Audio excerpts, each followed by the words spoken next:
Ma'asyiral muslimin, jamaah salat fardu Jumat yang dimuliakan oleh Allah Subhanahu wa taala. Kembali kita bersyukur kepada Allah Subhanahu wa taala. Allah pertemukan kita dengan hari yang mulia, hari Jumat, Sayyidul Ayyam. Allah pertemukan kita di penghujung Ramadan 1443 Hijriah, tepatnya pada tanggal 27 Ramadan, bertemu dengan orang-orang yang mulia, yaitu saudara-saudara kita yang satu akidah.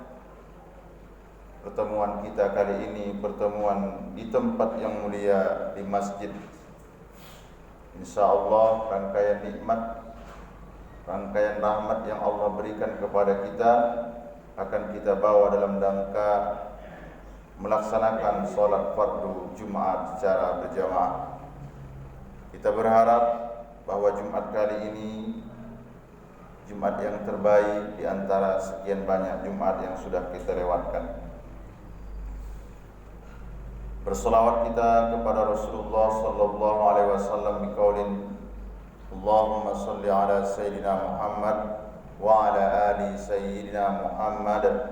Assalamu alayka ya Nabi Allah, assalamu alayka ya Rasulullah, assalamu alayka ya Sayyidal Anbiya wal Mursalin. Mudah-mudahan dengan banyaknya kita berselawat kepada baginda Rasulullah sallallahu alaihi wasallam, kita ini diakui sebagai umatnya, dan sudilah kiranya nanti baginda Rasulullah sallallahu alaihi wasallam memberikan syafaatul uzma untuk kita semua. Amin ya rabbal alamin. Kalau seandainya seseorang dinyatakan diponis oleh pengadilan ketika ia melakukan suatu kesalahan, ponis yang diterima adalah hukuman mati, maka seseorang yang dinyatakan ponis tadi itu biasanya tidak ada lagi keinginannya terhadap dunia ini. Kita tawarkan makanan, biasanya tidak mau. Kita tawarkan minuman, dia tidak mau. Kenapa? Karena ia akan merenung apa yang terjadi setelah vonis dilaksanakan. Tidak bisa menolong kalau sudah dijatuhkan putusan hukuman mati.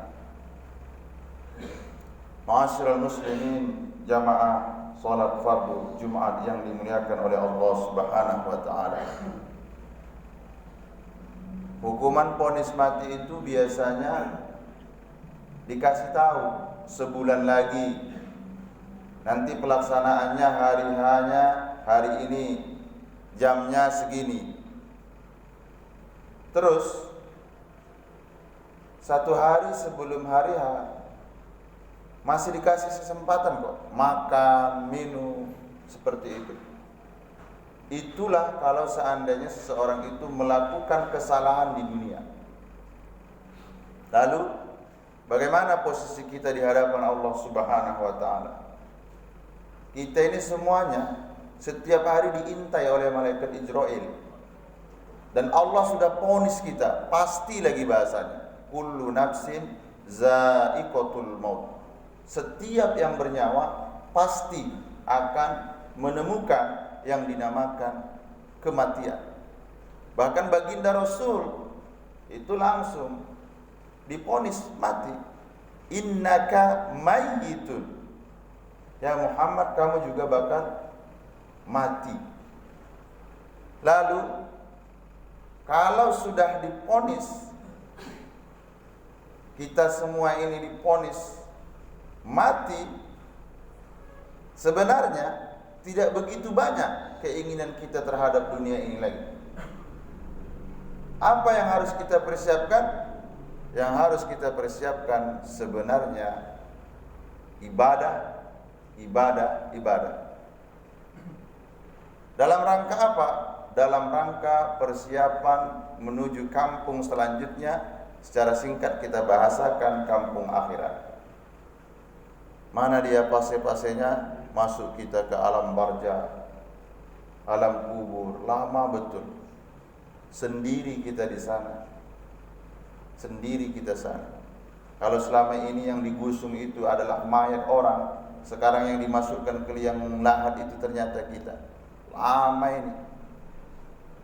Setelah ini Allah kiamatkan ke dunia, hancur semuanya. Masjid ini tak ada lagi. Tiang-tiang itu tercabut semuanya. Rata semuanya. Digiringlah kita ke satu tempat yang namanya dengan padang mahsyar. Sibuk dengan urusan masing-masing, kondisi kita uryanut tulki, tak ada busana. Mandi, peluk, keringat, darah, nanah. Lama di sini, lama betul kita di sini. Ingat hitungan akhirat 1000 tahun, 1 hari di dunia. Masuk kita yaumul hisab. Itu lebih menegangkan. Kalau untuk urusan mengenai yang kita peroleh harta ini, 2 besok pertanyaannya. Min aina ila aina. Harta ini sumbernya dari mana? Kau pergunakan untuk apa? Kalau tak bisa dipertanggungjawabkan, merugi. Lama ini, lama. Masuk selanjutnya yaitu pase, mizan, ditimbang. Tidak ada satupun yang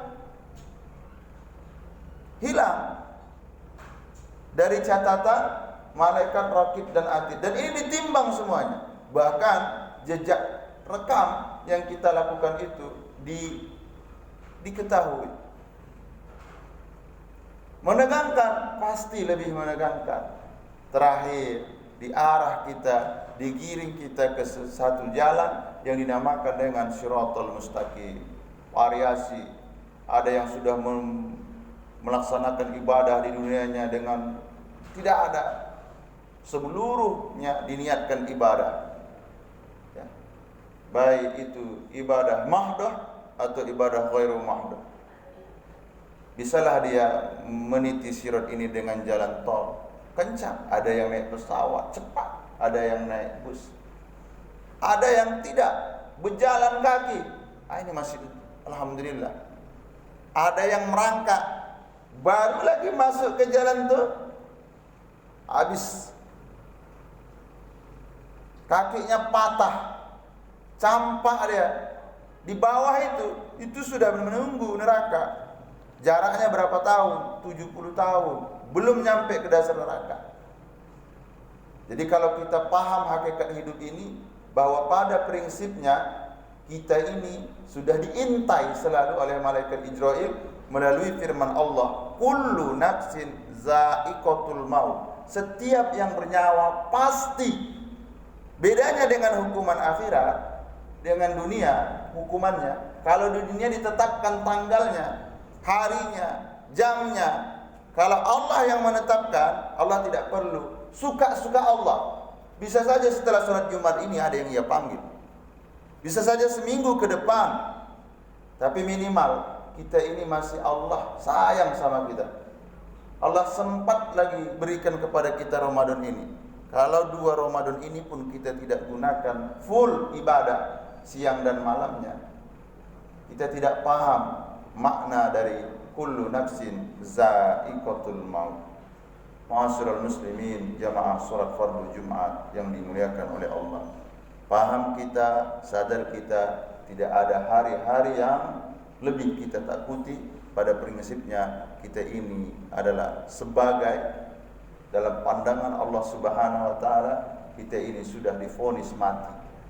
Dari itu siapkan amal, siapkan ibadah. Caranya bangun komunikasi yang baik sama Allah secara vertikal, bangun. Tidak usah sekutukan Allah. Yang kedua, bangun komunikasi yang baik sesama manusia. Hubungan hablum minan nas diperbaiki. Kalau dua ini tidak, alangkah amat meruginya kita yang hadir pada kesempatan ini. Fa'tabiru ya ulil albab la'allakum tuflihun.